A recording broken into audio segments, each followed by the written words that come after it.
la situation se complique pour le roi d'Angleterre. Charles III a décidé de consacrer sa première visite d'État, l'étranger à la France du 26 au 29 mars prochain. Depuis quelques semaines déjà, Buckingham Palace et l'Élysée préparent de concert cette visite qui devrait voir le roi et la reine passer par Paris et Bordeaux. Mais la situation sociale tendue que traverse le pays depuis quelques jours pourrait bien réduire à néant les efforts d'Emmanuel et de Brigitte Macron pour épater le roi.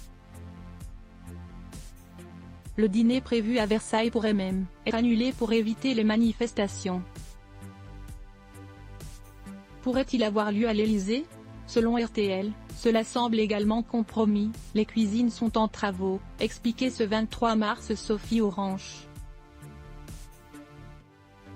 Spécialiste royauté. À la demande de la Cour des comptes, les 600 mètres carrés de fourneaux au sous-sol sont en train d'être remis aux normes.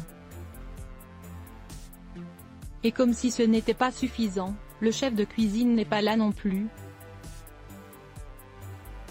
ajoute Sophie Orange tout en précisant qu'il y a tout de même 4 sous-chefs. La seule solution serait de se servir des cuisines de l'hôtel Marigny, situé juste à côté, un grand écart faisable mais une logistique compliquée. Seule consolation pour le roi Charles III et son épouse Camilla, l'ambassade du Royaume-Uni où ils ont prévu de séjourner est située à 100 mètres de l'Élysée, ce qui leur garantirait un trajet moins stressant que celui qui les mènerait à Versailles. Photo, le roi Charles III, qui sont les femmes de sa vie? Cette soirée entre les murs du célèbre château construit par Louis XIV est censée être le point d'orgue de ce séjour en France. Charles et Camilla doivent normalement prendre place dans la tribune royale de la chapelle pour profiter d'un concert de l'orchestre et du chœur de l'Opéra Royal de Versailles.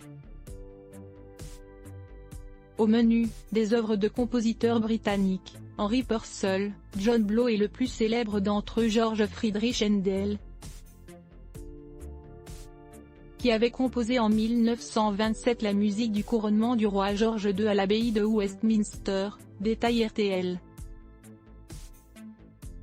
Il est ensuite prévu qu'ils se rendent dans la mythique Galerie des Glaces pour dîner, attablés à une impressionnante table de 50 mètres de long, devant de précieux services en porcelaine et cristal.